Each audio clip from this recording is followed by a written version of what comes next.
Fala, gente, tudo bom? Estamos aqui em mais um episódio Nem Tudo é Política. Dessa vez, eu estou aqui com uma pessoa, um jovem, particularmente um amigo, de longas datas. A gente se conhece há alguns anos, né? Não vamos dizer aqui os anos. Pelo menos 10 anos. Mas é isso.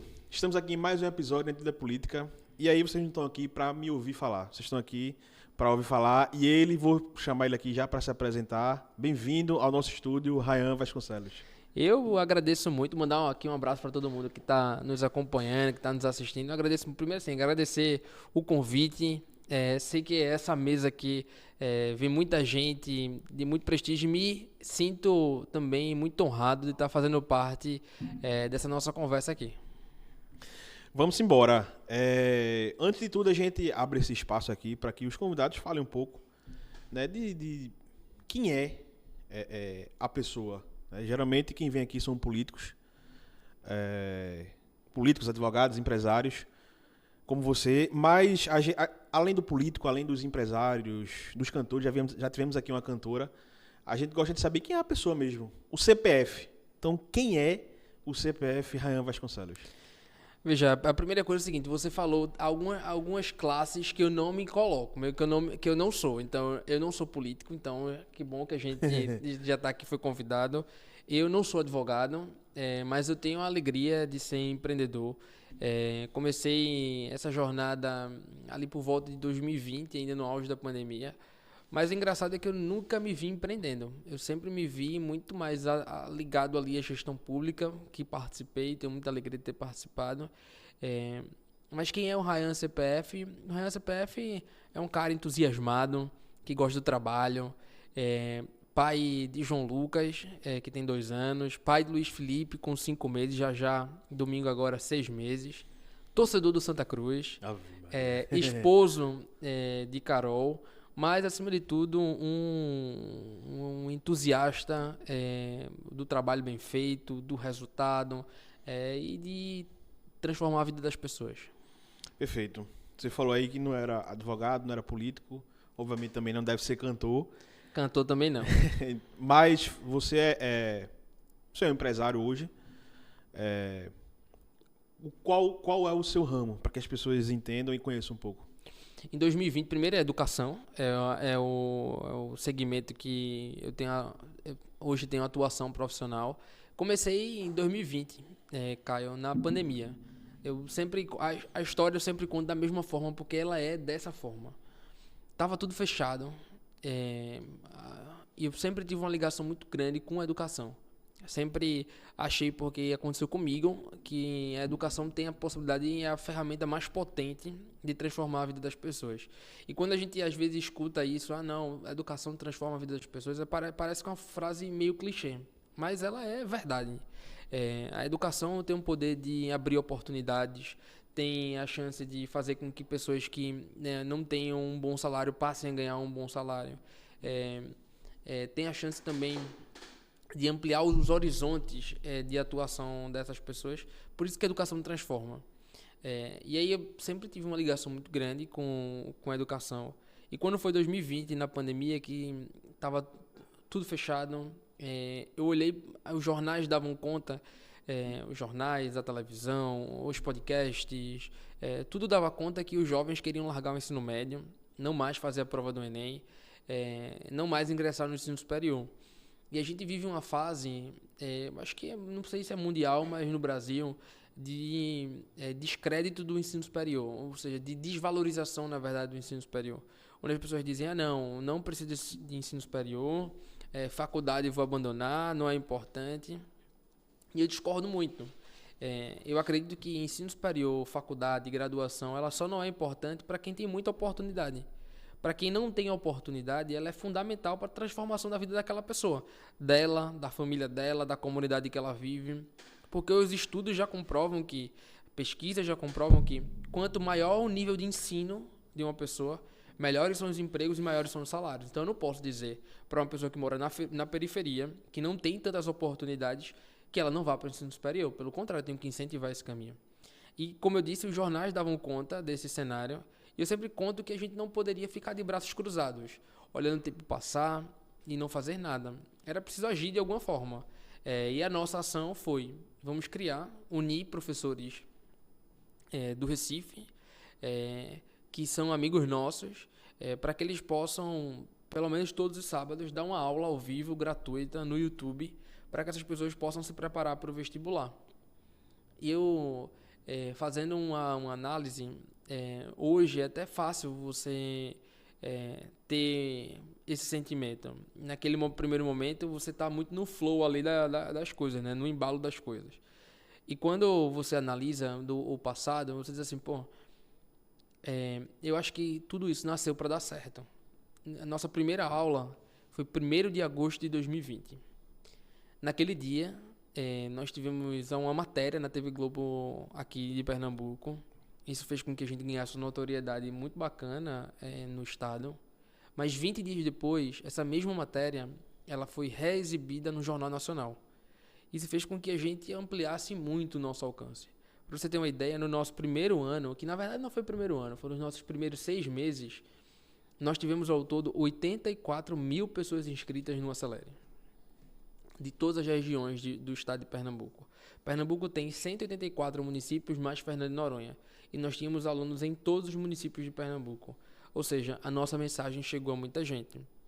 E, a partir disso, tudo virou essa história bonita, cheia de resultados, que a gente celebra até hoje.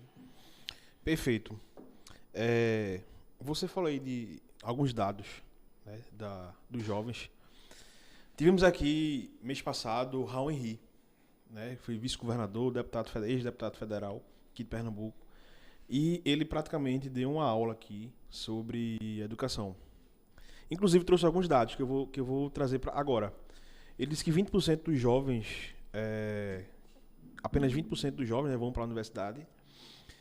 5% tem formação técnica, ou seja, 5% de todos os jovens no nosso país têm formação técnica. E 75% estão desempregados no subemprego ou na criminalidade. Isso é um dado muito assustador. Se você falou agora dos jovens que se formam, né? 20% desses jovens se formam. E aí fica meu questionamento para você agora. A falta de incentivo para que esses jovens tenham ciência, que acabaram o ensino médio e para ingressar numa universidade. Falta incentivo, falta do poder público, né, uma política efetiva, ou às vezes é a necessidade que impede esse jovem de estar ali. Ele vai dizer, eu poderia sim estar cursando um ensino superior, mas eu preciso botar comida em casa, porque se eu não fizer isso, se eu não for para o trabalho, eu não consigo sobreviver. Não é nem viver, é sobreviver. Eu acredito que é um combinado de muita coisa. Um problema que, eu vou colocar aqui da idade do Brasil, um problema de 500 anos, certamente não tem uma resposta fácil, não tem uma solução fácil. Porque se tivesse uma solução fácil, alguém já poderia ter feito. A minha experiência hoje com o Acelere me faz acreditar que, primeiro, a desigualdade social ela impede as pessoas de fazer o simples, que é sonhar. E porque pode até, como eu disse no começo, pode ser muito clichê o que eu estou falando, ou até muito banal, mas eu acho que o pobre, na loteria do CEP, né, você vai ter as oportunidades de acordo de onde você nasce. Foi colocado na cabeça dele que ele precisa ter pouco para sobreviver ou viver. E ele não tem capacidade de sonhar, porque ele não tem acesso a algumas coisas que lhe permitem sonhar. Então, vamos lá. Em 2022, o Acelere foi premiado pela Brasil Conference em Boston, e eu tive a alegria de visitar o MIT, a Harvard e MIT. Quantos jovens brasileiros conhecem o MIT? Ou pensam em ir para o MIT? Raríssimos. Uma parcela de 0, alguma mínima coisa. 0,000 alguma coisa. Uns nem conhecem. Uns nem sabem que é possível. Não sabem nem onde se localiza. Não sabem nem o que é. Tem gente que sonha em ter um prato de comida no final do dia. Nem é um sonho, é uma necessidade. Então, como é que ela pode sonhar que ela pode viajar para os Estados Unidos e participar de uma das maiores faculdades do mundo? Então, eu parto do degrau de a desigualdade social impede que as pessoas simplesmente façam o básico, que é sonhar. Sonhar que pode ser melhor. Porque elas não têm esgoto sendo coletado da melhor maneira ali na sua casa. Porque a gente fala que saneamento básico, né? E o nome já diz tudo. Não é plus, não é gold, não é premium. É básico, mas não tem. As pessoas sonham em não ter um ônibus superlotado onde ela leve horas para chegar ao trabalho. As pessoas sonham em ter pelo menos dignidade para no teto não estar caindo quando chove um pingo da goteira. Do rato tá passando na porta de casa. Será que ela, com todas essas dificuldades, ela tem a capacidade de sonhar que ela pode ir para a universidade? Se ela deixasse, se todos esses problemas não existissem, aí sim, ela teria a possibilidade de pensar, de sonhar em alguma coisa melhor. Então, é um combinado de muita coisa. É um combinado da desigualdade social, é um combinado da falta de estímulo por parte de muitos agentes, da família, do poder público, do incentivo do poder privado. Então, assim, não tem uma resposta simples. Eu acredito que cada um fazendo a sua parte, o poder público fazendo a sua parte, o privado fazendo a sua parte, a gente tem condições de virar a página. Mas essa é uma página que ela não vira da noite pro dia. Ela vai levar anos para ser virada. Se é que a gente vai conseguir virar algum dia. Eu acabei aqui estragando o cenário do estúdio. E assim, quando eu cheguei aqui, instruções. Não bata na mesa, não faça nenhum tipo de barulho assim na mesa, porque político gosta de bater na mesa, advogado gosta de bater na mesa. E eu aqui acabando com o cenário. Mas é isso. Eu acho que é um combinado de muita coisa. Perfeito. Você juntou aí sonhos, jovens. Você hoje trabalha, né? O seu negócio ele é voltado para o jovem, né? Como é carregar nas costas o peso desses sonhos de jovens que estão ali tentando mudar, às vezes, não é nem a sua realidade, é a realidade de uma família inteira. Eu sempre falo assim, tem gente que já nasceu com a faca e o queijo na mão. Tem uns que estão lutando pela faca, com perigo de se cortar ainda. Mas é uma responsabilidade, é um desafio e uma responsabilidade também. No dia a dia, sendo muito honesto, no dia a dia dos desafios de uma empresa, de tocar os processos, de tocar as etapas, a gente acaba esquecendo de quem está lá do outro lado, utilizando o nosso serviço, utilizando o produto que a gente construiu. Mas todo mês nós fazemos com os nossos alunos uma pesquisa, que a gente chama lá de NPS, que é para medir o nível de satisfação, do engajamento e também de quanto ele indicaria o Acelere para outras pessoas. A nossa nota é excepcional para quem entende um pouco de NPS. Vai de 0 a 10, a nossa nota é 9.3, ou seja, a cada 10 pessoas, 9 indicam o Acelere. Muito bom o número. Mas, além do número, nós temos as respostas subjetivas, ou seja, as respostas abertas que o aluno vai lá e escreve. E a quantidade de relatos que nos vem, assim, caramba, o Acelere me ajudou, ou está me ajudando a superar um desafio que eu tenho. Sem o Acelere eu não teria condições de me preparar. O Acelere é de graça e oferece oportunidade de qualidade sem eu pagar nada. O Acelere, apesar de ser online, eu não tenho internet na minha casa, mas para usar o Acelere eu vou andando para a casa do meu tio, que mora a uma certa distância, que lá tem internet para eu conseguir usar. Então, e além disso, quando os alunos são aprovados, e aí é que os feedbacks são ainda mais impressionantes, ainda mais... alguns com realidades tristes, mas realidades do Brasil que a gente vive. Por isso que eu digo, é uma responsabilidade muito grande. Você lidar com muito carinho, com muito zelo, com muita atenção. E eu acho que o melhor que a gente pode fazer é oferecer qualidade. Porque, e algumas pessoas até me perguntam, Ryan, o Acelere é somente para alunos da escola pública? Não, é para todo mundo que quer estudar. Eu não vou colocar aqui dentro do meu ecossistema, como a gente chama, dizer assim, pronto, pessoal, olha só, vocês são pobres, só tem aluno de escola pública aqui, sintam-se à vontade. Não, eu quero que todo mundo participe. O rico, o pobre, quem estuda em escola pública, quem estuda em escola privada, quem não estuda, mas que está querendo ingressar no ensino público, na graduação. Então, assim, é nesse acelere que eu acredito.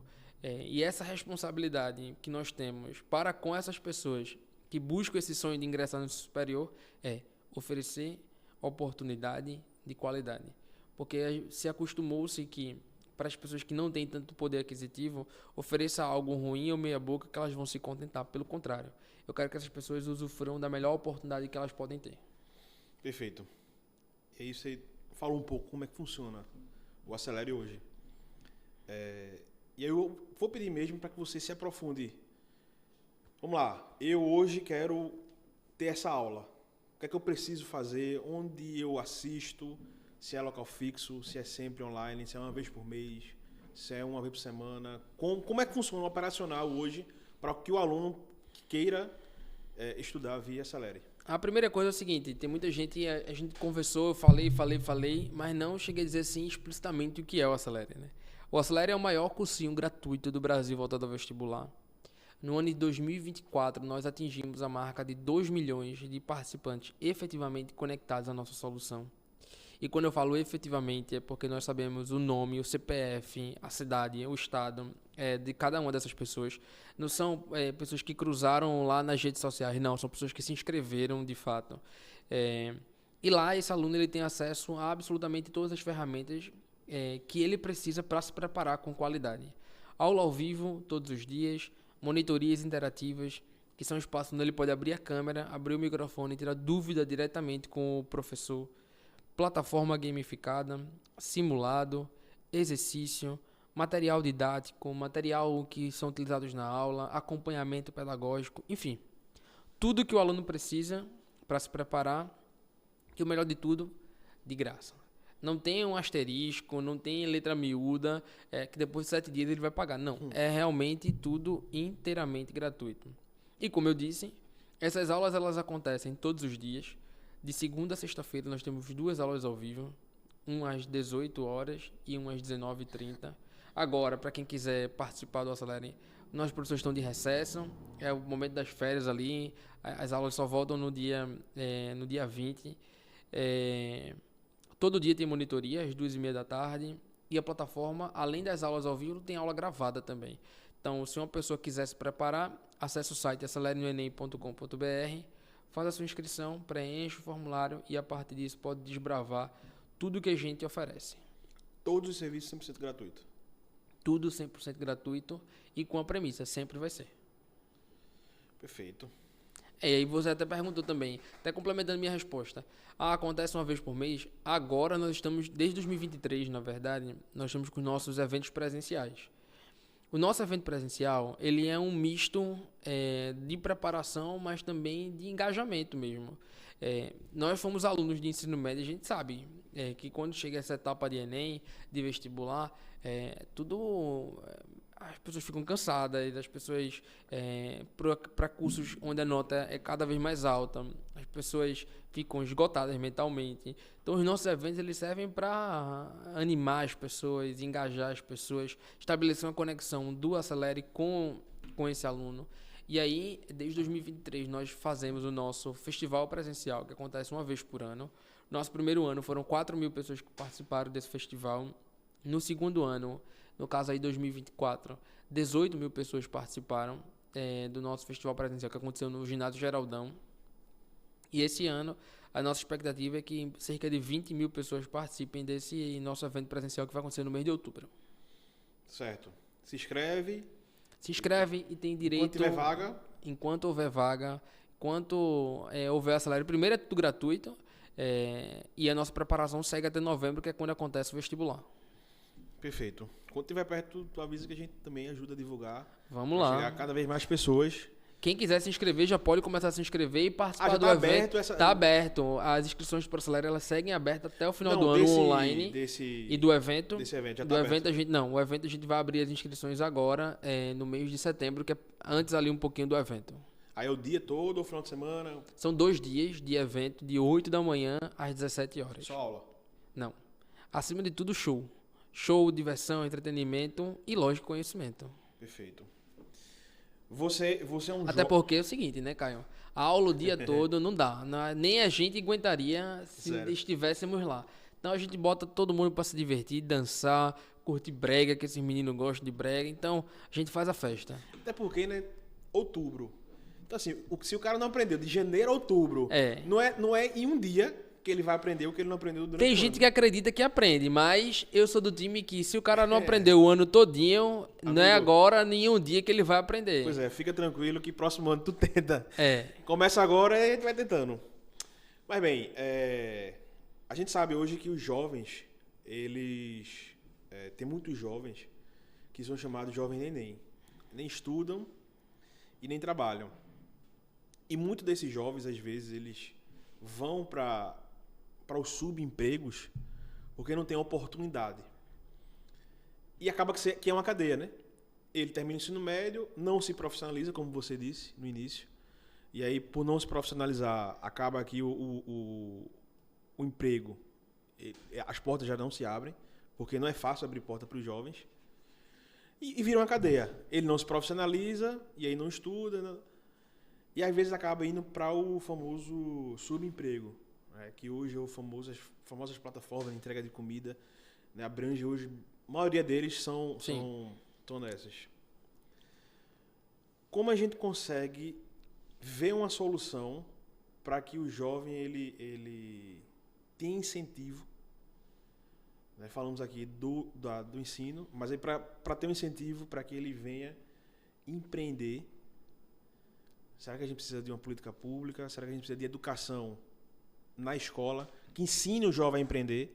Veja, você é um jovem empresário, não foi ninguém que sentou com você e disse assim, é assim que se empreende. Sim. Você teve que quebrar a cara muitas vezes. Muitas vezes. Mas às vezes tem jovem que não tem essa oportunidade de quebrar a cara. Como é que a gente consegue fazer uma política que ensine o jovem a empreender hoje, no século XXI? Porque cada vez mais a gente está vendo isso, que os jovens estão... até os jovens que têm emprego, eles querem fazer o famoso extra. Veja, eu acho que eu vou falar uma coisa aqui que pouca gente raciocina a respeito disso, mas que é um espaço relevante para que a gente possa jogar luz em cima desse assunto. Eu percebo que o mercado de trabalho, no caso as empresas, porque o mercado de trabalho ele é composto pelas empresas que oferecem vagas para trabalhar nelas, é um dos grandes culpados por incentivar o subemprego. Eu não chamaria nem de subemprego uma entrega por aplicativo ou serviço de aplicativo. Mas eu acho que as pessoas poderiam ter algo melhor. Por quê? Se você for olhar as vagas que estão abertas, é estabelecido um filtro quase que irreal de ocupação, que é o filtro da experiência. Eu, aos 19 anos, eu tive a alegria e a honra de ser convidado a fazer parte do governo do estado, na Secretaria de Juventude. Você, inclusive, foi meu colega, meu amigo de trabalho. Se naquele momento tivesse sido me cobrada uma oportunidade, uma experiência para fazer parte daquela equipe, naquele cargo, eu jamais teria ocupado aquela oportunidade. Mas eu também tenho uma clareza que pouca gente, na função que eu estive, se dedicou tanto quanto eu me dediquei no tempo que eu estive lá. Eu não tinha experiência, mas com a oportunidade, eu fui em busca dessa experiência e para fazer jus ao trabalho que me foi, a oportunidade que me foi dada. E eu vejo muitas vezes o mercado de trabalho colocando um filtro, uma linha, que eu até respeito, é para melhorar mais o processo seletivo, é para que você seja mais assertivo na contratação, mas estabelecendo um filtro para profissões que poderiam ser ocupadas facilmente, um filtro mínimo ali de 6 meses de experiência. O que são 6 meses de experiência? Não é nada. 6 meses de experiência não é nada.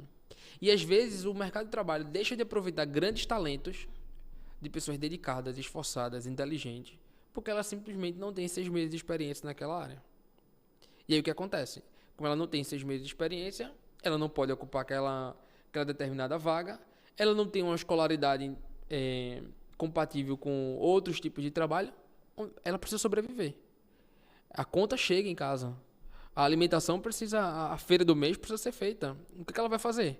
A um clique ela tá inserida ou não dentro de um aplicativo que lhe possibilita ter ganhos financeiros. Então, o próprio mercado de trabalho ele tem uma responsabilidade nesse quantitativo, nesse volume de pessoas que estão nesses serviços de entrega, dos mais diversos, serviços de aplicativo dos mais diversos. Então, esse é o primeiro item que eu vejo pouquíssima gente falando a respeito disso. E aí eu acho que o espeto ele precisa ser de prata, precisa ser de fato de ferro. Eu tenho 27 pessoas na minha equipe, hoje, unindo a equipe administrativa, professores e monitores. Eu nunca cobrei de ninguém, experiência prévia para trabalhar. Porque muitas vezes, eu agora, pronto, eu tenho uma equipe que cuida das nossas marcas parceiras, e eu tenho um rapaz que ele começou engenharia de produção, não gostou de engenharia de produção e mudou para publicidade. E a partir disso ele está atendendo os nossos clientes. Se eu fosse cobrar a experiência dele, eu nunca teria ele lá na minha equipe. E hoje ele é um talento, um dos melhores da nossa equipe, que não tinha experiência nenhuma na área, mas que está agora fazendo jus a essa oportunidade. Então, acho que o primeiro, se eu posso falar alguma coisa, o primeiro item é uma corresponsabilidade do mercado de trabalho diante desse cenário. É a primeira coisa. A segunda coisa bate na escolaridade.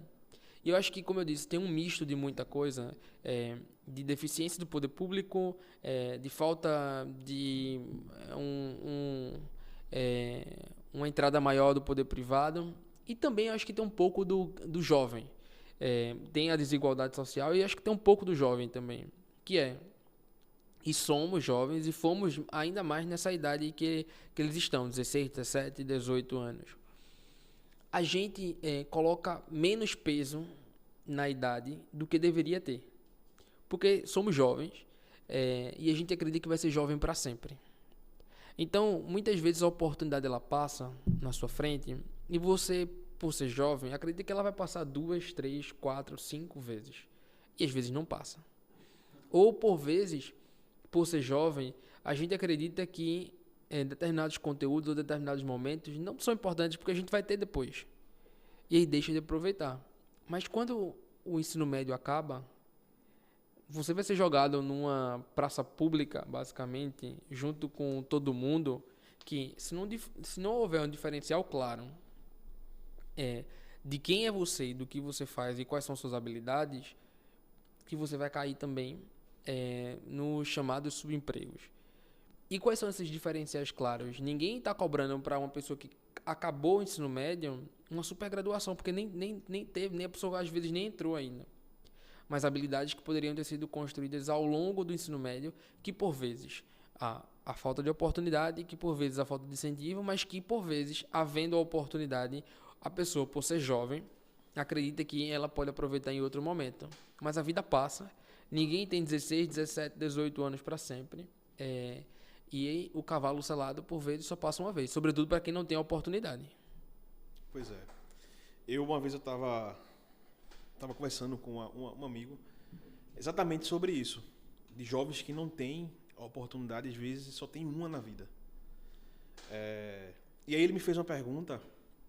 E eu vou levantar essa mesma pergunta para você. Aí ele fez, bicho, como é que a gente vai exigir um futuro de um jovem que não teve nenhum começo? Eu lhe levanto essa mesma pergunta. Como é que a gente exige? Veja, falamos aqui e é um fato. Às vezes o cavalo selado só passa uma vez. E a gente precisa montar. Se não montar, meu amigo, acabou. Para quem acredita, só em outra reencarnação. É verdade. Mas como é que a gente vai cobrar que às vezes ele nem tem força para montar nesse cavalo? Como é que a gente vai cobrar que ele, amigo, o cavalo passou selado, tu não montou? Aí ele vai dizer, amigo, nem força para levantar, para pegar esse cavalo eu tinha. Quanto mais para montar. Não, veja, isso é o retrato do Brasil. Isso é o retrato da desigualdade social do Brasil. Isso é o retrato da falta de oportunidade, isso é o retrato de, por vezes, um poder público inexistente. Mas, ao mesmo tempo, a gente também não pode, de maneira nenhuma, tirar a corresponsabilidade do indivíduo sobre sua vida. Claro. Sobre a sua história, claro. Sobre as oportunidades que ele deseja, sobre aquilo. Ok, que por vezes ele não tem nem parâmetro sobre o que é que ele deseja ser. Às vezes ele deseja ser, infelizmente, o líder do tráfico da comunidade, porque o líder do tráfico tem um carro bom, a roupa melhor da comunidade, se relaciona com as mulheres, por vezes, as mais bonitas, enfim, as pessoas que ele gostaria também. Então, essa passa a ser a referência dele, uma referência equivocada, enfim. Mas você também não pode tirar a corresponsabilidade, porque senão você somente terceiriza a responsabilidade para outras pessoas. Eu acho que é um limiar, uma linha tênue entre ter corresponsabilidade sobre a sua trajetória e também você ter os incentivos corretos por parte de todos os outros atores sobre aquilo ali. Essa combinação, quando ela se encontra, ela sai um resultado bom, ela sai um resultado minimamente aceitável. Acontece sempre? Não acontece sempre. Acontece com uma grande quantidade? Não acontece com uma grande quantidade. Mas quando acontece, aí sim você tem um grande resultado. Boa. A gente está falando aqui muito de incentivo, né, do poder público. Entrando um pouco na área política. E aí que eu não vou personificar nenhuma figura de nenhum político. Mas como é que você enxerga hoje a atuação do atual parlamento com a nossa educação? Recentemente tivemos aí a reforma do ensino médio. Como é que você enxerga a atuação hoje? E para a gente entrar um pouco nessa reforma, como é que você avalia, no modo geral, essa reforma? A primeira coisa é que é o seguinte, o Brasil é o Brasil desde que eu tenho discernimento das coisas. Há algum tempo que melhora, há um tempo que piora, há um tempo que melhora e há um tempo que piora. O Ulisses Guimarães diz assim, se você está achando esse parlamento ruim é porque você não viu o próximo. Exato, o Brasil é o Brasil desde sempre. A gente sempre tem a crença que o Brasil vai melhorar no futuro, que é o país do futuro, mas esse é o Brasil de sempre. Não sei como é que vai ser nos próximos anos, mas até da democracia para cá, esse é o Brasil de real. sempre. Esse é o Brasil real. Sobre o parlamento, a escolha das pessoas, as pessoas escolheram aquelas pessoas lá. Por um motivo A, por um motivo B, mas as pessoas escolheram aquelas pessoas. Mas, ao mesmo tempo, as pessoas não têm dimensão de como a política acontece. Às vezes as pessoas se envolvem numa briga polarizada pelo cargo majoritário, ali pelo poder executivo, mas quando, na maioria das vezes, o governo ele acontece no parlamento. E a gente está vendo agora, no cenário nacional, um governo que não governa e quem governa é o parlamento. Onde o governo aumenta uma alíquota de imposto, o Congresso vai lá e derruba, e é um poder meio que moderador ali ao judiciário para tentar fazer com que o diálogo nos leve a algum outro degrau. Mas por que isso acontece? Porque ano após ano, o presidencialismo de coalizão, que é quando você se elege, precisa ter uma base, chama partidos políticos para sua base, ele vem mostrando que não dá certo, que fracassa.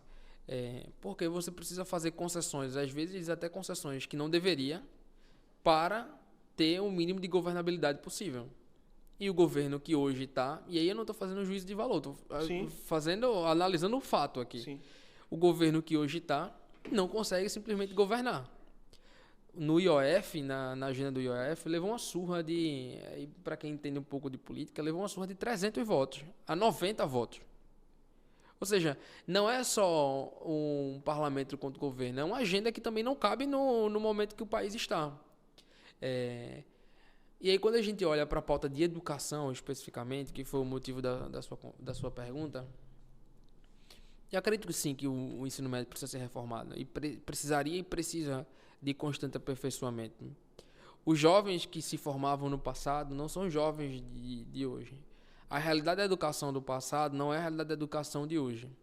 O meu único receio, a minha única pergunta diante do que aconteceu em relação à reforma do ensino médio é: qual é o nível de maturidade que o jovem tem, ali por volta dos seus 14, 15 anos, de escolher a área que ele deseja para o futuro, na sua formação futura. 16 anos, 15 anos, você tem ideia? Quando eu era pequeno, que eu tinha lá meus 10 anos, eu queria ser espião. Mas era o meu sonho. Eu tinha discernimento que é impossível ser espião? Não, mas era o meu sonho. Quando você tem 14 anos, pode ser que seu sonho seja ser astronauta, mas você não é tão afeito à área de física. Mas para você ser astronauta, você precisa saber física. E aí você escolhe, quando tem 15 anos, qual é o universo do ensino médio que você deseja. Mas você tem mais afeição com história, português, geografia. Mas você quer ser astronauta, então, mas ainda assim você quer tirar notas boas. Então você escolhe essa área do conhecimento. E o teu sonho de ser astronauta? Não, agora você vai ser professor, você vai ser contador, você vai ser administrador, você vai ser publicitário e não astronauta, porque as áreas do conhecimento elas são distintas daquilo que você queria para o sonho que você tinha. Concordo que tem que ter a reforma. E a reforma está posta, está sendo colocada em prática, mas a minha pergunta será que a gente está educando o nosso jovem hoje que está na escola para tomar a melhor decisão? Ou será que a gente está educando para ele tomar a decisão mais fácil, para ele tirar notas boas? Essa é a pergunta que eu deixo. Perfeito. Você acha que o jovem hoje, ele está mais politizado, se alimentando mais da política, ou é apenas um fla-flu entre direita e esquerda, que muitas vezes ele está ali só para agitar, tumultuar e anarquizar?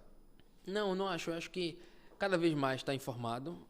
A informação ela chega hoje de todos os modos, de todos os jeitos, de todos os formatos, a informação chega. O Fla-Flu não é do jovem, o Fla-Flu é do Brasil. E quem disser que o Brasil melhorou, eu discordo. O Brasil tá a mesma coisa. Em que sentido? Em todos os sentidos. Eu acho que se a gente for considerar o nível institucional da coisa, melhorou. Você não tem uma pessoa falando besteira todo dia na televisão, apesar de ter umas outras besteiras. Você não tem uma pessoa falando besteira todo dia, não tem uma pessoa desrespeitando outras pessoas todos os dias na televisão, na imprensa, do ponto institucional, do respeito ao judiciário, do respeito, sem dúvida, também ao parlamento, do aspecto institucional, sem dúvida, melhoramos. Mas do aspecto social, as pessoas não progrediram de vida. Para quem tem carro, o litro da gasolina está ao mesmo preço. Para quem usa o serviço de saúde, o serviço de saúde continua do mesmo jeito. Para quem usa ônibus lotado, o ônibus continua lotado. Para quem sofre com a segurança, a insegurança ela permanece. Então, o Brasil ele não melhorou. O Brasil, se a gente for olhar alguns pontos, ele pode ter melhorado de forma sutil, mas no aspecto geral da população, o Brasil não melhorou. E essa é uma avaliação dura de ser feita, mas é uma avaliação real. E a gente também não pode jogar no colo da comunicação, que às vezes eu vejo não, vamos melhorar a comunicação porque aí o sentimento da população vai melhorar. Não é isso. A população ela tem os problemas latentes e o jovem está cada vez mais informado a respeito disso. E o Fla-Flu, quem faz o Fla-Flu é o Brasil. Perguntas que devem ser feitas será que ele está se informando pelos veículos e canais e pelos formatos certos? E sem dúvida, indiscutivelmente, as redes sociais fazem com que você só consuma aquilo que você curtiu. Então, se eu curti um vídeo de determinado deputado, determinado viés político uma vez, aquilo vai me conduzir, vai conduzir a minha timeline. E a tendência é que eu passe a ter um viés político pela quantidade de conteúdo e de informação que eu consumo, sendo ela verdadeira ou não. E isso serve para os dois lados. E eu acho que a solução para o Brasil, ela não está em nenhum dos dois lados. Eu acho que a solução para o Brasil, ela está no centro. Ela está no... No centro, centrão, no centro do debate. Eu acho que no centro da maturidade, no centro da tranquilidade, no centro... No centro do debate. No centro do debate, onde as pessoas elas não estão aqui para quanto pior, melhor. Que elas não estão aqui para torcer que você erre cada vez mais, para que levante no outro um sentimento de eu avisei. Eu disse que não deveria votar. Não. Cara, se eu critico o vermelho, é porque eu sou azul. Porque o Exatamente. azul, o vermelho tá ruim, tá fazendo errado. E vice-versa, né? Exatamente. Então, assim, eu acho que, para responder, eu acho que o jovem ele não está no Fla-Flu. Ele não é Fla-Flu. Ele está cada vez mais informado. Mas a informação, ela chega de uma forma e por vários meios. E, sem dúvida nenhuma, indiscutivelmente, a internet ela alimenta um viés que possa ser que já esteja ali nascendo em você. Veja, você falou aí desse Fla-Flu, concordo. É um Fla-Flu imposto ao nosso Brasil, infelizmente hoje. Mas outro questionamento que eu faço para você. E eu vou até dizer mais. Eu não acho que o Fla-Flu ele é puramente negativo. A gente vê em democracias mais sólidas, como a democracia americana, que há dois partidos, republicanos e democratas, isso há anos. Ao republicano e ao democrata, lógico, ao longo aí dos últimos 10 anos, essa relação também se transformou num Fla-Flu, mas sempre foi de extremos, um republicano e um democrata.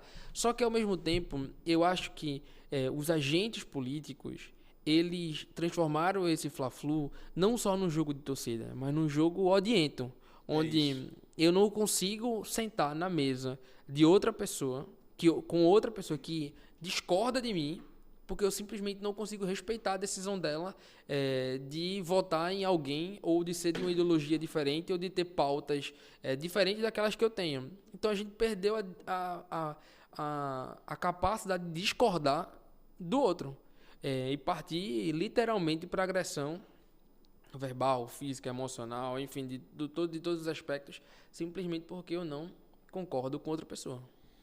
Não, inclusive, tivemos aqui no Brasil, a gente via partidos de esquerda e direita há muitos anos polarizaram esse debate e nem por isso a gente vê hoje no Brasil o presidente da República e o vice-presidente e travaram os embates um contra o outro, né? Exatamente. Inclusive o vice-presidente dizendo que o presidente, na época, que era concorrente, ia voltar para a cena do crime. E hoje a gente vê os dois no mesmo palanque, um presidente e outro vice. Mas o Fla-Flu era justamente isso, esse campo hostil que se foi colocado, né? Quando eu trouxe esse Fla-Flu, foi nesse sentido, de ser inimigo. Né? Eu sou Flá, você é Flu, então a gente não conversa, a gente só se briga e quer matar um ao outro. Veja, e aí uma visão minha de cenário do jovem hoje, do Fla-Flu, ele, às vezes, se alimenta da informação da forma que ele acha, ou do meio de comunicação que ele acha pertinente. Ele toma partido, seja de político A ou de político B, porque ele acredita, às vezes, tá fazendo política social. Muitas vezes ele não entra nesse debate do Fla-Flu, do campo inimigo. Mas o meu questionamento para você o que de fato ele faz se alimentando disso para mudar a realidade dele e de outros jovens? No sentido de, próximo ano temos eleições, deputados estaduais, federais, senadores, governador e presidente. Como é que o jovem vai hoje olhar para o parlamento, e aí para os nossos 25 deputados federais, para os nossos 49 deputados estaduais, dali, do alimento que ele está tendo da política, e dizer assim, fulano federal, cicrano estadual, são duas pessoas que, além de ter a causa social que eu acredito, ele vai mudar a nossa realidade. E aí a nossa realidade não é dele, pessoal, mas de toda uma estrutura que precisou do Estado, a mão amiga, para sair daquele cenário de indiferença social com as outras pessoas. A primeira coisa é, se ele não acreditar em ninguém, se ele não acreditar nos 49 deputados estaduais, se ele não acreditar nos 25 federais, se ele não acreditar no governador, no candidato ou na candidata, se ele não acreditar em ninguém, seja ele o candidato. É a primeira coisa. É a primeira coisa. Então, se você não se sente representado, seja você o porta-voz das suas ideias. Se lance candidato, dispute, converse com as pessoas, mobilize as pessoas, engaje as pessoas, convence as pessoas sobre as suas ideias. Essa é a primeira tarefa. Então, não quero ser candidato, não está dentro do meu leque de vocação ser candidato à disputa política. Então, eu parto para a representatividade. Alguém precisa me representar. Até porque se ele não achar, vão achar por ele. Exato. Então, vou partir do pilar de que eu preciso ser representado por alguém. E aí, dentro do pilar de ser representado por alguém, eu divido em dois. Por quem eu não quero ser representado e por quem eu quero ser representado. Então, saber o que você não quer é mais fácil do que você saber o que você quer. Então, dentro do espectro, eu vou falar mais dos deputados federais, que são menos do que os deputados estaduais. Dentro dos 25 deputados federais que representam o seu estado e lhe representam, já que você escolheu ser representado por alguém, já que não quer ser candidato, entenda quem são eles e, a partir disso, quais são as pautas que cada um defende. Inevitavelmente, mesmo sendo representantes, no caso aqui, do povo de Pernambuco, esses deputados defendem pautas que eu considero macro. Então, um defende acessibilidade, o outro defende mais a área da saúde, o outro defende... Enfim, cada um tem a sua... Apesar de defender o Estado como um todo, cada um tem uma pauta de aprofundamento, de estudo, de análise. Entenda quais são as pautas e os vieses políticos que cada um defende. Entendido isso, quem não lhe representa, exclua da sua lista. E a partir da sua lista de quem eventualmente você concorda que pode lhe representar, aí faça a melhor escolha. Agora, o que acontece por muitas vezes eu voto no governador, voto no presidente e no deputado eu sequer sei quem eu votei. Eu sequer lembro em quem eu votei. E aí, a pessoa, como não entende de como acontece a política real, ela acha que o deputado é secundário, quando, na verdade, o deputado é um dos se não hoje, no real cenário de coalizão, a principal personalidade política, mas uma das principais personalidades políticas, que é por onde o orçamento, as decisões, as leis, as pautas passam, obrigatoriamente. Então é isso. Se não quer ser candidato... Ok, não quero ser candidato. Quem hoje representa o Estado? Ou quem está topando representar o Estado? Quem não me representa, não representa as pautas que eu acredito. Exclui.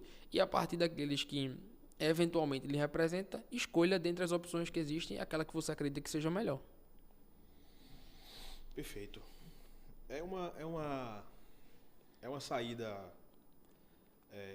radical, eu acho assim. Eu vejo nesse sentido de você ser candidato, mas de fato, se ninguém me representa, se eu acho que ninguém consegue dizer aquilo que eu... Levar as ideias que eu acredito adiante, eu tenho que ser o porta-voz das minhas ideias. Perfeito. E se a gente também não estimula isso,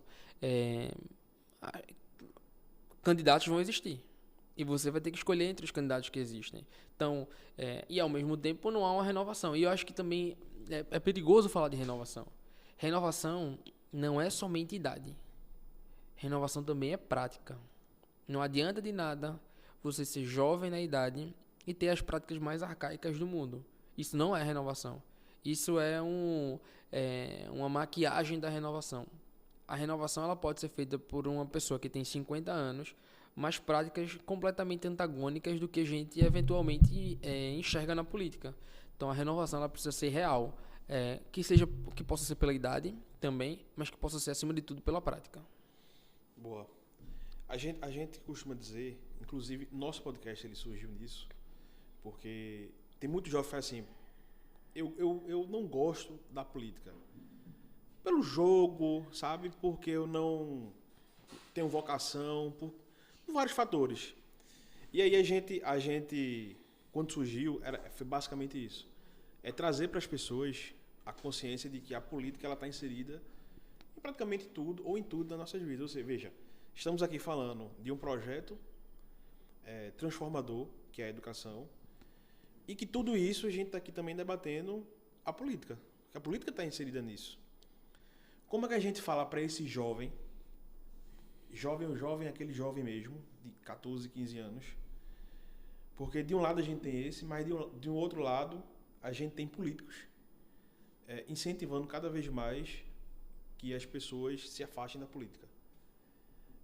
Principalmente se colocando, eu sou candidato, mas não sou político e não votem em político. Eu fico olhando assim, rapaz, o cara é político. Tá na política, é candidato e dizendo, não votem em político, votem em mim que não sou político. Rapaz, a primeira coisa que eu disse, fuja desse. Mas enfim, o ponto não é esse. Como é que a gente incentiva esse jovem a estar se alimentando da política? E aí, veja, eu não estou aqui dizendo para ele ser candidato, eu não estou aqui dizendo para ele se filiar a partido A ou partido B, nem para tomar partido de político A ou político B, mas apenas para ter ciência das coisas que a política vai interferir na vida dele. Veja, falamos aqui de educação na prática ali, dados que jovens que não fizeram alfabetização, não fizeram curso superior, dados de alunos que não se formaram nem no ensino médio, e agora estamos falando da política nua e crua.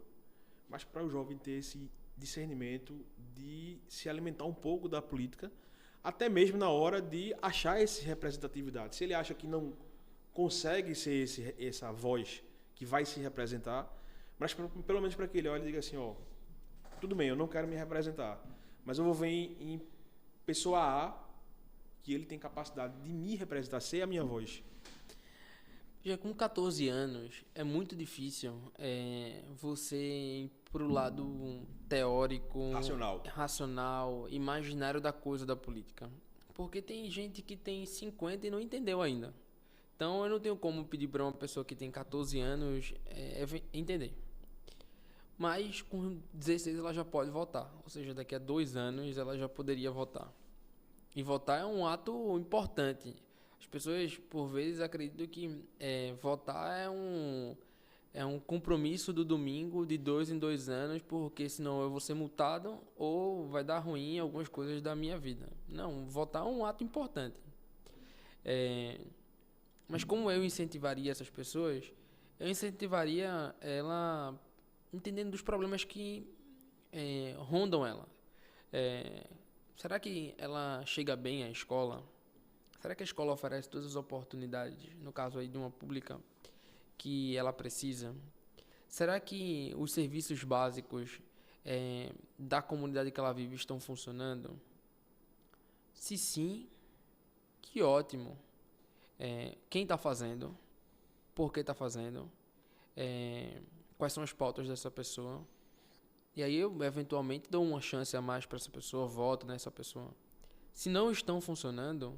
Por que não estão funcionando? Será que é porque minha comunidade ela não está representada? Será que é porque a gente não protocolou os pedidos no site do órgão competente, no portal do órgão competente, para que eles possam solucionar? Ou será que é qualquer outro motivo que não esses que eu falei? E a partir dessas respostas, ela decide mudar, dar uma chance a uma outra pessoa, ou ela ser a própria candidata, mas com 16 não tem como. Enfim, eu acho que com 14 anos, para você trazer a política para perto da pessoa, é aproximando o debate do dia a dia, é aproximando aquilo que toca ela no dia a dia. Porque a partir dessas primeiras perguntas, quando ela faz 15, ela aprofunda nessa pergunta, quando ela faz 16, ela pode votar. E quando ela vai crescendo nessa idade, aí ela vai tendo consciência maior sobre a importância da política. Porque às vezes as pessoas lidam, fazem um raio-x da política tão somente pelo noticiário. Aquilo não é a política. Aquilo são fatos políticos. Mas a política, ela é do dia a dia. A política está no preço do arroz, do feijão, no preço da gasolina, no preço da passagem de ônibus que você usa, na demora ou não do trem de chegar. A política está em tudo. Então, mas para a pessoa passar a entender do universo político como ele de fato Eu acho que antes a gente precisa aproximar ela do debate real, do dia a dia, daquilo que a toca, se está bom ou não, e a partir disso somente um caminho resolve, é a política. Boa. É interessante que com 16 anos o camarada não pode ser candidato, mas ele já pode votar. Coisas na nossa política que a gente não entende, ou melhor, entende. Ainda bem que não é obrigatório, né? Não, sim, não é obrigatório, mas ele já enfim, só o fato dele poder ser autorizado a ir lá e votar. Sim. Veja, você acha que ainda, por mais que a gente entra hoje na televisão, nas redes sociais, é briga do Congresso com o governo. Aí vai para não sei o que, é briga de político A falando de político B. Aí entra, a briga hoje é sempre nesse fla-flu. Eu não gosto muito de usar esse fla-flu porque é uma retórica que ela sempre depende do outro para sobreviver. Ela se alimenta do outro. Ela não sobrevive se não tivesse o outro. Isso faz, de fato, com que as pessoas, e aí não só os jovens, mas com que as pessoas elas se afastem da política. Ainda dá para acreditar na política? Ah, sem dúvida. Dá para acreditar muito na política. Porque eu acho que as pessoas precisam ter a exata compreensão do que a política é. Nós estamos falando, a física tem, ou é química, não sei, apesar de falar sobre Enem, eu não sei sobre isso. Anos e anos, em aula de física e química ele não aprendeu. Mas eu sou o gestor e não o professor, e nem o aluno. Não, mas tá ali assistindo aula. Não estou assistindo aula. Quem está assistindo aula é o aluno, é o cara que está cuidando do estúdio, eu estou cuidando de gerenciar tudo isso. Mas o que eu ia dizer é o seguinte: na química ou na física, fala que duas coisas não conseguem ocupar o mesmo espaço. Física. É física, né? Ouvi aqui física, e ele falou física também. Não consegue ocupar o mesmo espaço. Se a física já tem isso por natureza, a natureza da coisa, porque no espaço de poder, eu acredito que duas pessoas podem ocupar o mesmo espaço? Não.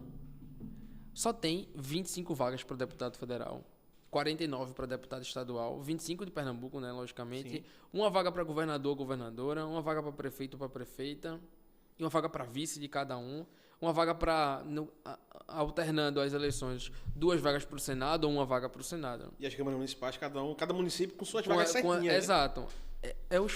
É aquele espaço. Então, nem mais nem menos. Eu não tem cadeira 25A e 25B. É cadeira 25, ponto. Então, se apenas uma pessoa pode ocupar aquele espaço, a disputa, ela sempre vai acontecer. E a disputa, ela é natural que aconteça. E que bom que acontece. Porque a disputa não é somente quem vai sentar naquela cadeira. A disputa passa pelo jogo das ideias. Quem me representa, quem consegue mobilizar mais pessoas, quem consegue chegar a ecoar essa voz cada vez mais longe. É a primeira coisa que eu preciso entender. E dentro da disputa, que é saudável, que é bom que aconteça, você tem a opção de escolher quem lhe representa ou quem não lhe representa. Ponto. Acabou. É isso aqui. Porém, o que eu acho que as pessoas elas podem estar eventualmente chateadas é com a incongruência ou a inflexão das opiniões que vão ao sabor do vento mudando de acordo com cada processo eleitoral. E eu acho muito delicado você desdizer o que você disse há tão pouco tempo, porque uma nova conjuntura eleitoral se põe. E eu entendo, por vezes, também, que a conjuntura eleitoral ela supera crenças pessoais em momentos históricos. Não, você falou aí do caso do presidente que se uniu ao vice-presidente quando eles eram de palanques e divisões políticas opostas, com agressões sendo feitas mutuamente ao longo do tempo. Mas aquilo, na visão deles, tinha um propósito específico, que era, acima de tudo, vencer a eleição, mas que, se não se unissem, eles não ganhariam a eleição. Mas conseguiram oferecer para a população uma desculpa ou uma desculpa não, mas uma explicação razoável para aquele movimento. O ruim é quando esse movimento ele acontece sem qualquer tipo de explicação, simplesmente do poder pelo poder, da disputa não sadia eleitoral. Eu acho que as pessoas estão cansadas disso. As pessoas estão cansadas também das notícias que são negativas. E aí eu tenho que dizer para as pessoas: notícia negativa vende mais do que a positiva. Então, a notícia ela precisa ser negativa, porque você se acostumou a consumir, a dar mais ibope para a notícia negativa. Se você colocar aqui, hoje, um vídeo, um recorte desse nosso podcast, e dizer assim: foi tudo ótimo, a gravação, maravilhoso, funcionou tudo bem, espetacular, vai ter 5 curtidas. Se você me gravar caindo a escada, derrubando as câmeras, derrubando a iluminação, ou esse aqui caindo por cima da gente, vai ter 1000 curtidas, 50 comentários e alguns compartilhamentos. Por quê? Porque o negativo repercute mais do que o positivo.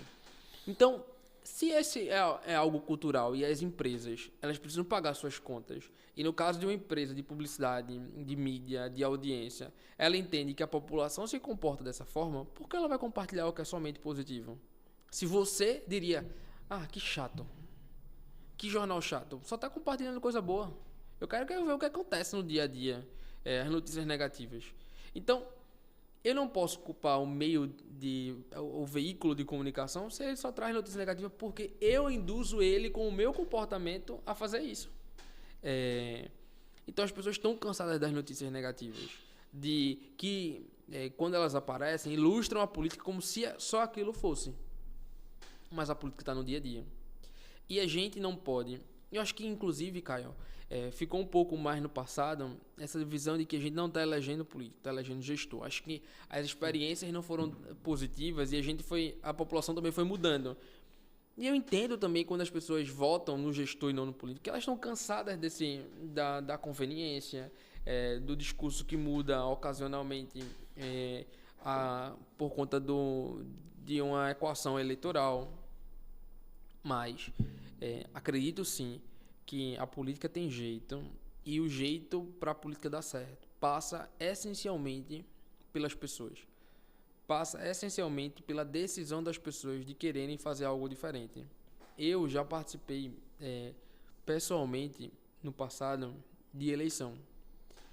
E eu perguntei a uma pessoa uma vez se ela tinha vontade de mudar, de mudar seus representantes, de que seus representantes fizessem diferente. E ela me deu um depoimento muito legal, dizendo que sim, que estava cansada de tudo isso, que nada daquilo que estava fazendo sentido, que precisava realmente mudar tudo. Mas quando eu cruzei a porta da casa dela, ela tocou no meu ombro e disse assim: olha, mas meu gás acabou. Eu não trabalho com gás. E nem tenho empresa que cuida disso. Você acha que ela votou naquela pessoa que eu apresentei a ela? Não. Ela votou em quem provavelmente deu gás a ela. Mas o discurso está diferente da prática. A pessoa fala que quer mudança, que quer mudar, que quer fazer diferente, que quer renovar, que está cansado dos políticos, mas tem as mesmas práticas que levaram a gente a um cenário parecido ou pior do que esse. Ou esse cenário que a gente vive. Então, precisa ter uma congruência também entre aquilo que a própria população prega e na fala, e também da realidade prática de quando ela vai lá votar. Veja, Raul, quando esteve aqui, ele falou que muitas vezes o discurso que ele tinha principalmente da educação que ele defendia, ele não repercutia como se, por exemplo, a fala que ele teve aqui pudesse repercutir. E aí casa muito nisso que você falou, da notícia boa que não vende contra a notícia ruim que vende. Você acha que o que vende mais? Eu estar aqui falando de que a gente pode melhorar a educação fazendo tal medida, ou uma pessoa entrando em hospital pra fazer cena, fazendo live e postando. Com certeza o que tá na live. E aí, veja. E não tirando o mérito, não colocando demérito na crítica. Acho que a crítica ela tem que existir. Só que a crítica ela tem que ser aliada da solução. Se eu só critico e não apresento caminho, solução alguma, eu não estou fazendo nada. Porque a crítica, o que é negativo, eu já sei que existe. Eu preciso que você me proponha. Todo mundo sabe que existe. Me diga o que é que eu tenho que fazer, então. Se você está criticando que a educação não funciona, que a escola não funciona, que a reforma não funciona, que o hospital não funciona, tá, vamos sentar numa mesa aqui e você, por favor, me diga como é que eu posso fazer. Porque eu tenho certeza, Caio, que nenhum político quer ser mal avaliado pela população. Eu conheço vários, você conhece vários. Eu quero que você me conte um que diga assim, eu quero ser odiado pela população. Nenhum. As pessoas não saem de casa querendo errar. As pessoas saem de casa querendo acertar. Uns se aliam às suas equipes que conseguem operacionalizar as coisas para fazer com que as coisas aconteçam. Outros, travados em algumas demandas ou em burocracia governamental, não conseguem caminhar. Mas ninguém quer ser odiado pela população, sobretudo os políticos. Ninguém quer ser odiado. Então, a crítica pela crítica, ela não funciona. Ela tem que estar aliada a 100% da solução. Perfeito. E aí, voltando, é o seguinte. Hoje a gente tem esse congresso que está aí. Você acha que a pauta... Voltando ao nosso debate original, educação. Você acha que não se debater educação no Congresso é porque não vende ou porque eles não entendem nada de educação, então por isso que não vão debater? E veja, eu estou generalizando todos os deputados. Tá. Primeiro assim, o caminho da generalização eu não acho que seja o melhor caminho. Eu sei que foi para tom exemplificativo. Sim. É só para não personificar um ou dois. O exemplificativo, de modo geral, da pergunta. Mas, assim, eu não acho que não é porque não entende. Porque cada deputado tem a sua equipe e quem, na maioria das vezes, prepara os projetos de lei, pesquisa, assessora tecnicamente, é a equipe e não o deputado. O deputado é, de fato, literalmente a voz ali de quem o elegeu para que ele possa apresentar os projetos, enfim. Eu acredito que seja porque realmente não vende. Eu acredito que seja porque não vende. Porque um debate sério, correto, honesto, justo sobre educação rende menos do que um corte de vídeo lacração no Instagram. E transformador, né? Rende menos do que uma pauta de costume que mais separa do que une as pessoas, do que um debate sério sobre merenda, sobre a qualidade da merenda, sobre a escola que está sem ar-condicionado e no calor não funciona. Um debate sobre colocar no colo de A ou de B temas sensíveis como criminalidade, que eu tenho certeza, obviamente, que independentemente do espectro político que a pessoa se identifique, ela não é a favor da criminalidade. Ela não é a favor da insegurança pública. Ela não é a favor daqueles que cometem delitos. Eu tenho certeza disso. Mas o espectro político, ele faz ou você está de um lado ou você está do outro, e a própria população consome esse tipo de conteúdo. Tanto que cada vez mais você tem deputados, e isso acontece muito no legislativo, deputados sendo eleitos pelo corte no Instagram, porque eles ficaram conhecidos nas redes sociais, as pessoas votaram nele por conta das redes sociais, às vezes com um discurso desalinhado da realidade, e o cara tá só ali, a crítica pela crítica, literalmente, para fazer vídeo, dando chute em porta, dando chute em pedra, para chamar atenção. E aí a gente está vivendo um momento da economia da atenção, onde os 3, 10 segundos iniciais de qualquer vídeo determina se ele vai ser assistido ou não. E aí a pessoa faz o possível para ser notada. Hoje... Tem que respirar fundo, Caio. É verdade. Veja, se a gente pegar hoje... Eu vou juntar aqui duas falas suas, pra gente entrar nesse debate agora. A primeira é a corrupção que existe ali na ponta. A nossa, quando fala nossa, a sociedade. População. População, né? Das pessoas que vendem o seu voto por um bujão de gás. Esse é um ponto. O segundo é políticos que não investem na educação, porque a educação não é transformação. Se eu não transformo, a sociedade não evolui. Se a sociedade não evolui, eu consigo ter ela no sistema de que eu dou o bujão de gás, ela vota em mim. Eu dou o bujão de gás, ela vota em mim. Uma cadeia, correto? E aí, para piorar ainda mais, a gente tem a geração do TikTok. O político TikTok.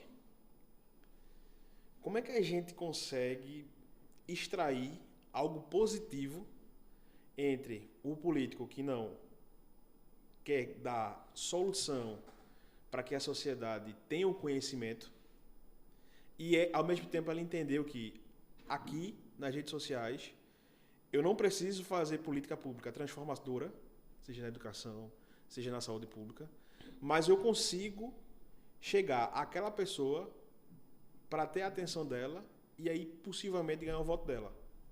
Como é que a gente extrai o melhor do político que luta por desigualdade, contra a desigualdade social, mas ao mesmo tempo está nas redes sociais, porque hoje todo político tem que estar.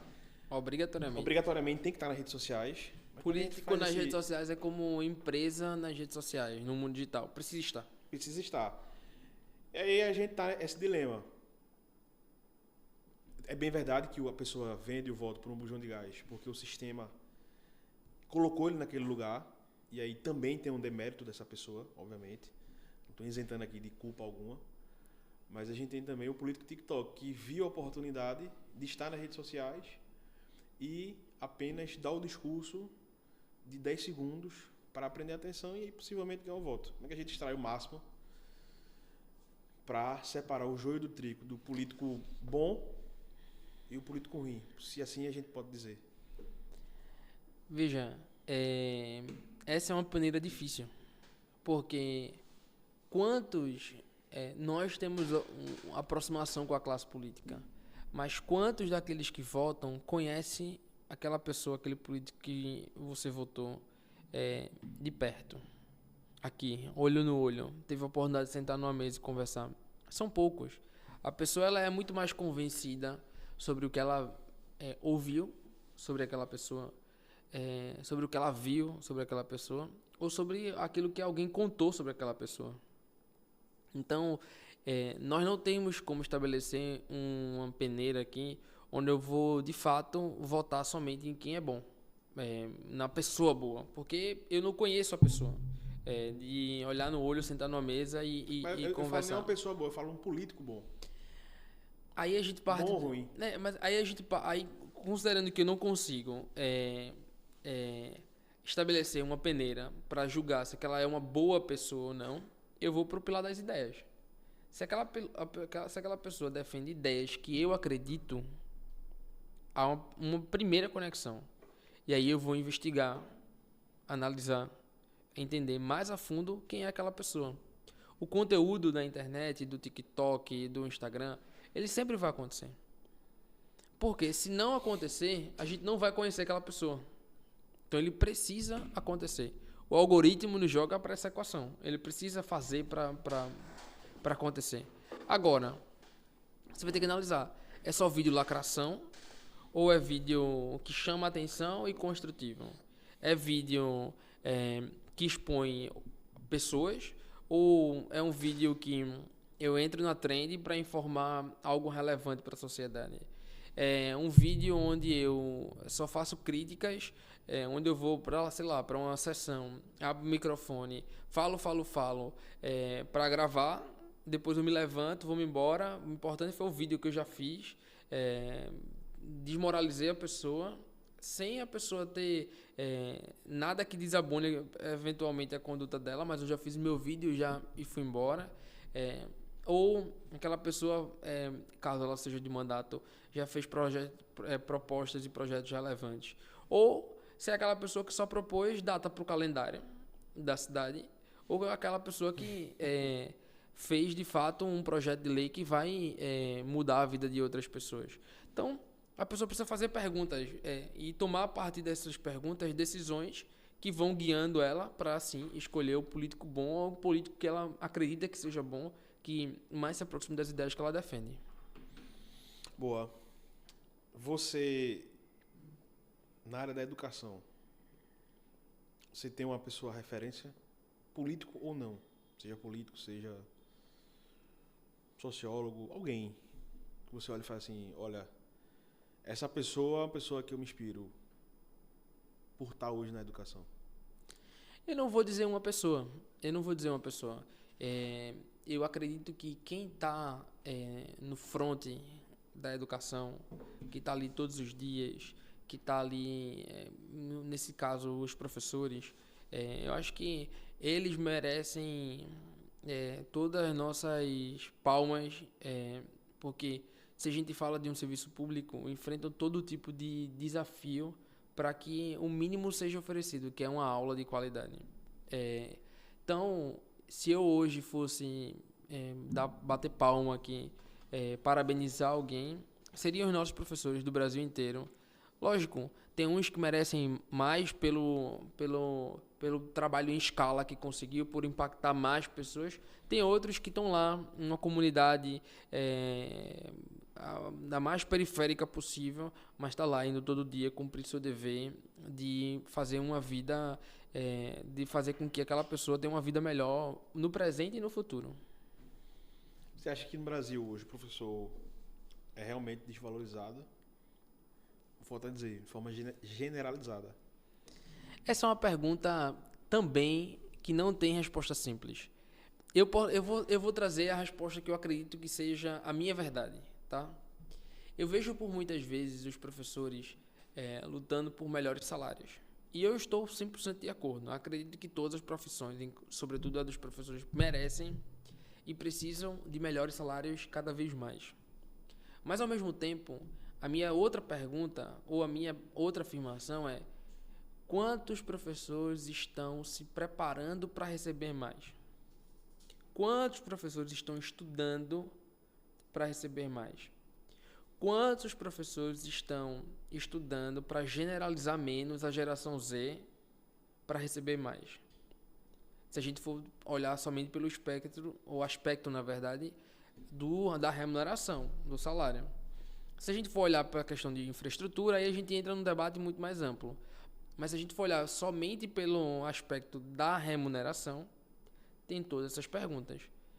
No Brasil, no passado, você ter ensino médio completo lhe dava o direito, ou a chance, ou a oportunidade de você ser professor, com magistério. Será que uma pessoa que tem o ensino médio completo, que é o caso do magistério, ela tem condições suficientes de ser professor e ganhar muito bem, tendo somente o ensino médio completo, ou ela precisaria de uma graduação, de uma pós-graduação, de um mestrado, de um doutorado, de um MBA? Essa é a pergunta que eu sempre faço. Será que os professores estão progredindo à medida que eles também lutam por melhores salários? E isso eu não falo somente da indução do poder público nesse aperfeiçoamento do professor. Não, eu falo de você, enquanto profissional, buscar estar progredindo, melhorando. Recife, uma cidade de polo tecnológico, tem o Hack and Play, um evento gigantesco que acontece nesse antigo. Quantos do Hack and Play são professores que deixaram suas salas de aula para irem lá no evento, sentar na cadeira para aprender sobre inteligência artificial, sobre redes sociais, comunicação digital? Quantos? Percentual. Eu chuto que não seja nem 10%. Quem são as pessoas que fazem parte desse grande evento? Empreendedores, pessoas que têm uma carreira corporativa, mas professores, eu chuto, sem ter acesso aos dados, às informações, que não é nem 10%. Então eu acho que a luta por remuneração ela é justa, ela tem que acontecer, mas eu acredito também que ela tem que estar sempre 100% associada à melhoria profissional do próprio profissional. Boa. Falamos aqui de política, educação, tecnologia. Só perguntas difíceis, tá? Perguntas... Nada. Ninguém 500 anos respondeu e ele querendo que eu responda aqui em 1h30 de conversa. Não, veja, a gente tá aqui num assunto muito leve, né, educação. Alguns ele ficou em cima do muro, isso é bem verdade. Alguns temas ele não é bem assim. Mas veja, hoje, você é pai de 2 crianças, você falou aqui.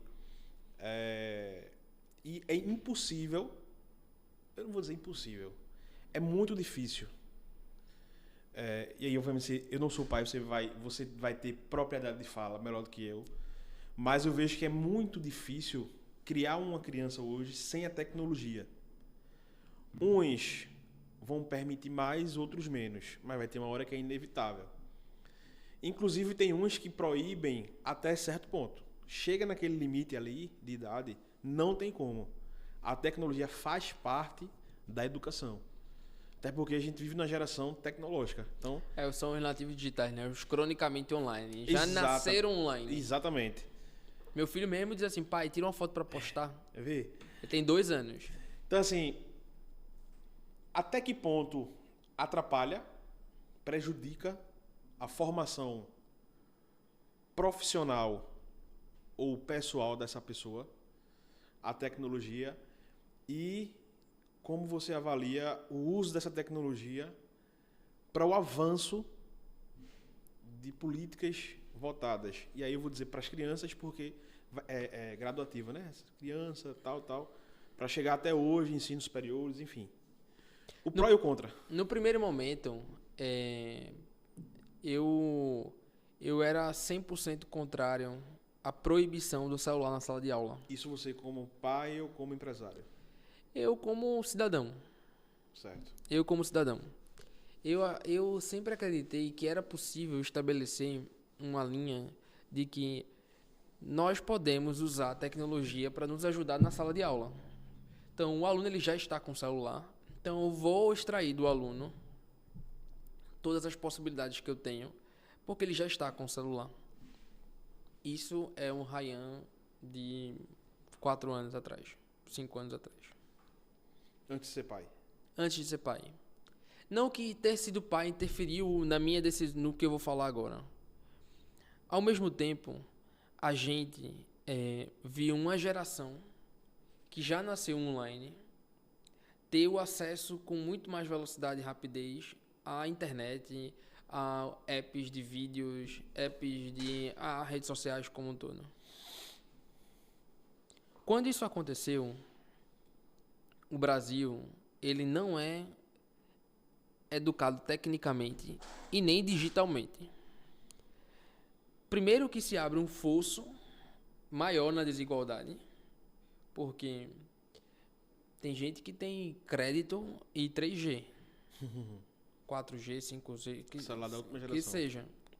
Tem gente que só tem um celular em casa e que precisa esperar a mãe chegar para conseguir usar para ver um vídeo na internet, para pesquisar sobre uma aula. E aí eu não quero entrar no aspecto, no aspecto da desigualdade. Eu quero entrar no aspecto da juventude que usa a internet. Como ficou algo sem controle e ela passou a não ser usada para benefício da aula ali, da escola, do que estava acontecendo, ela passou a ser usada de outras formas, para bullying, cyberbullying, para evitar prestar atenção na aula, no conteúdo que está sendo dado ali, para fazer com que esses jovens percam algo que eu acredito que seja um dos principais elementos de uma escola, que seja a socialização. Então, no intervalo, por exemplo, cada mundinho junta 3 pessoas, fazem um grupo, cada um no celular. Outras 2 pessoas, cada um no celular. Então, perdeu-se a convivência. Então, se a gente não conseguiu utilizar a tecnologia para fazer com que, a serviço da aula, naquele momento que ele estou na escola, e isso criou um abismo social, mas acima de tudo, entre as pessoas de sociabilização, de cyberbullying, de todos os outros agravantes que isso vem, um freio de arrumação precisava ser dado. E a proibição da utilização do celular na sala de aula, na escola como um todo, porque o aluno ele chega, entrega o celular ou coloca o celular em algum lugar, não pode pegar no celular nem no intervalo, só pegar ao final. Isso faz com que as pessoas possam minimamente garantir que aquele aluno, aquele indivíduo, vai estar não só fisicamente presente, mas de corpo, mente e espírito. Porque era algo que ele não estava. Ele estava na aula, mas estava conversando com os amigos, estava assistindo vídeo no TikTok, estava gravando vídeo para o TikTok, estava vendo stories no Instagram. E que não tem problema nenhum consumir todo esse tipo de conteúdo. De forma moderada, sensata.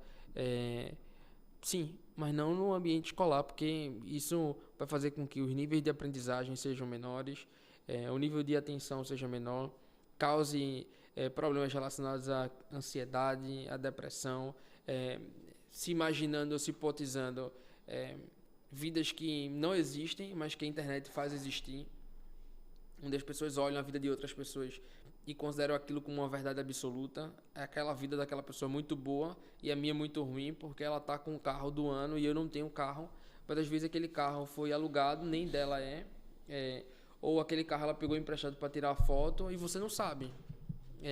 Então, eu hoje sou, não por ser pai, mas também por ser pai, 100% favorável à proibição do celular nas escolas. E quero retardar o máximo possível que meu filho tenha, até que ele tenha todas as instruções necessárias para ter um celular. Sobre o consumo de tela, ele é inevitável. Eu até antes de começar esse podcast, eu até contei uma situação pessoal. Que meu filho tem 2 anos, sim, dou tela a ele. Há pessoas que vão ser críticas a isso, que dizem que os estudos mostram que não é para dar 0 tela, e eu respeito os estudos e os estudiosos, com certeza estudaram mais do que eu sobre esse assunto, mas tem a literatura e tem a prática. Verdade. E tem a realidade. A realidade muitas vezes é que você quer jantar em casa, em silêncio, porque você teve um dia agitado, estressante, e a tela ali pode servir para que você possa fazer sua alimentação. Certo ou não, essa é a realidade. E tento eu, dentro das minhas possibilidades, dar o mínimo de tela possível para que meu filho possa ter acesso. Às vezes não tem como, mas na maioria das vezes tem. E a gente vem balanceando essa equação para que ele possa ter os estímulos certos na idade certa e que nem a tela atrapalhe o desenvolvimento cognitivo e motor dele. Perfeito. Tem coisas que na teoria funcionam, mas na prática... No Brasil, né? Tem lei que pega e tem lei que não pega. Pois é. Então como é que a gente vai dizer isso para uma pessoa... Você falou aí às vezes quer jantar, mas às vezes a mãe chega em casa cansada do trabalho e tem que botar roupa para lavar, tem que fazer jantar pro marido. Então assim...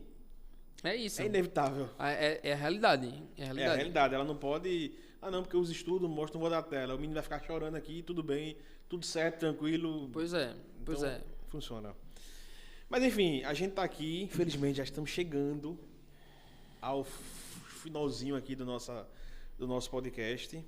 Muito legal, muito legal. E aí eu tenho 3... Só perguntas difíceis. Não. E antes eu tinha alinhado com ele, só faz pergunta fácil. E aí, rapaz, você não tem noção do frio que tá aqui. Rapaz, eu tô sem frio, viu? Depois vem pra cá a próxima vez. Rapaz, minha mão chega a estar gelada, você não tem noção. Tô sem frio. Renan, que é aqui do estúdio, ele cria pinguim aqui dentro, por isso que é frio. E aí, pra gente encerrar, eu vou te lançar aqui 3 perguntas. Uma de cada vez. Tô com medo já, tô com medo. Uma de cada vez. A primeira é: por que ainda vale a pena acreditar na juventude como força de transformação? Porque em todos os momentos da história que a gente evoluiu, a juventude estava envolvida. Se foi na redemocratização, a juventude estava envolvida. Se foi, no caso ali das diretas já, a juventude estava envolvida. Se foi no impeachment do Collor, a juventude estava envolvida. Se foi nas jornadas de junho de 2013, que não era por 10, 20 centavos, era por muita coisa padrão FIFA, como se dizia na época, a juventude estava envolvida. Se foi pelas maiores e principais renovações que o Congresso pôde ter, dos melhores quadros políticos, a juventude estava envolvida. Ou ela era a juventude era a própria representação. Então, como é que eu posso, hoje, estando e sendo jovem, desacreditar no poder da juventude? Pelo contrário, eu acho que a juventude tem esse poder de mobilização, tem esse poder de comunicar, de reunir ideias. Hoje, com a internet mais potente, torcendo, lógico, para que a gente não estabeleça inimigos daqueles que discordam da gente politicamente, mas sim, sempre acreditar no poder da juventude e no poder da sociedade. Perfeito. Uma outra pergunta a gente sempre faz. Essas duas perguntas a gente sempre faz. Tá. Para os nossos convidados. Então são as mais leves. Ah, as mais leves. Mas né? as mais de responsa. Finalmente elas chegaram, tá? As perguntas leves. Lá na frente, quando você finalmente disse assim, agora é só água de coco e praia. Você disse assim, parei. Trabalhei e contribuí o que eu tinha de contribuir. Agora é só curtir a vida. Quando você olhar para trás e ver o legado que você deixou, qual legado você quer que as pessoas olhem e digam, porra, esse legado transformou minha vida? Veja só, eu vou lhe corrigir. Não porque eu quero lhe corrigir, mas por concepção de vida. Eu só quero parar no dia que eu morrer. Então, no dia que você morrer. Então, porque, veja, tão forte que eu não gosto disso. Eu quero parar no dia só que eu morrer. Porque assim, eu quero. Imagina só, pensa comigo aqui. Pensa comigo assim. Tu vai passar. Você vai tirar férias. 30 dias normalmente você tira de férias, né? No trabalho. Aí na primeira semana tu viaja. Tu vai pra uma praia. Aí tá muito legal. A praia tá muito legal. Mas quando chega no 6º dia, já tá ficando chato. Aí tu passa, mas tu tem mais 15 dias de praia. Os 7 que tu fez, mais 7. Tu já não aguenta mais pisar na areia, tu vai querer ficar o tempo todo dentro de casa. Só que depois desses 15 tem mais 7. E aí depois tem mais 7. Aí fez um mês de tu na praia, tu já tá de saco cheio. Então, eu quero ao longo da vida... Então deixa eu retificar a pergunta. É porque assim, fica tão agressivo. Eu quero ao longo da vida sim ter a oportunidade de tomar água de coco, de ir à praia, de descansar. Mas se Deus me der a oportunidade de trabalhar até os 95, 96, 97, eu quero estar lá trabalhando. Então deixa eu retificar. Agora, no dia que eu morrer, qual é o legado que eu quero... Você quer deixar? O legado que eu quero deixar, velho, é o seguinte. Tem duas situações. Tem aqueles que participam da história e tem aqueles que fazem história. Eu quero estar, não por ego, vaidade, mas porque eu trabalho, eu gosto de trabalhar, gosto de gerar resultado. Eu quero estar ao lado daqueles que constroem e fazem a história. E não por obra de pedra e cal. Quero estar porque me viram como uma pessoa que ajudou outras pessoas, que era de bom coração, que era honesto, que conseguiu, a partir dos seus sonhos, mudar a vida de outras pessoas, que foi bem sucedido, que a sua família foi bem sucedida e que não é bem sucedido financeiramente também, mas bem sucedido moralmente, fez com que seus filhos fossem pessoas boas, decentes, honestas, do bem. Então esse é o legado que eu quero deixar. Boa. E aí, nossa pergunta tema, nossa pergunta final. Na vida, nem tudo é política ou tudo é política? Tudo é política, sem dúvida nenhuma. A política está em tudo, em todos os lugares, em todos os momentos, em todas as pessoas. Uns mais latente, outros menos latente. Uns com mais entendimento sobre o que é, outros com menos entendimento sobre o que ela é. Mas a política está em tudo. Apesar de nem tudo ser política, a política está em tudo e tudo é política. Perfeito. Então é isso. Infelizmente, chegamos aí ao finalzinho desse episódio. Você que ainda não nos segue aqui no Instagram, sigam a gente nas redes sociais. Renan, eu sempre pergunto, aqui, esquerda? Na nossa esquerda tem um QR Code, aponta a câmera para esse celular e você vai poder assistir não só esse episódio, mas todos os episódios que já tivemos aqui no nosso podcast, no YouTube, também estamos no Spotify. E sigam a gente aqui nas redes sociais. Ryan, teu Instagram. @RH Vasconcelos. Acelere, tem Instagram? Acelere no Enem. @Acelere no Enem. Então sigam lá, @Acelere no Enem. Você que é estudante, você que quer voltar a estudar e aí não quer desprender daquele recurso para fazer cursinho. Então você tem uma plataforma gratuita, transformadora, que é o Acelere no Enem. Então sigam lá, acompanhem o Acelere no Enem. Em outubro já vai ter o Acelere Experience, 20 mil pessoas reunidas em conhecimento, entretenimento, diversão, música, tudo junto no grande festival. Então é isso. Sigam nossas páginas, sigam o Acelere no Enem, sigam o Rean e nos acompanhem. Próxima semana não. Esse mês ainda vamos ter outro convidado, né? Próxima semana eu vou tirar uma semaninha aí de... Um período sabático. Aquela água de coco, agora é ele que vai... Ele tava falando já o exemplo pessoal do que ele vai viver. Rayan me chamou para tomar água de coco e aí pela conta dele. Vamos. Então acompanha a gente nas redes sociais, não esqueça de curtir, compartilhar, manda para o teu amigo, para tua amiga. Surgiram pautas e convidados para estar aqui no nosso Instagram. Então é isso. Rayan, muito obrigado por você... Tamo junto. Obrigado. Desprender desse tempinho. Eu sei que é corrido, você que está nesse período de recesso, mas ainda assim recesso ali da educação não é praia e água de coco. Tem também trabalho. Obrigado pelo convite e pela oportunidade. É sempre uma alegria falar de educação, de política, sobre a vida como um todo. E ainda mais com você, um cara do bem, amigo, e que eu respeito tanto. Vamos embora. E a gente vai estar aí nesse... Acelere... Eu nunca Experience. A gente vai estar lá também mandando um conteúdinho para vocês. Bora. Valeu, galera. Tamo junto. Até a próxima. Valeu.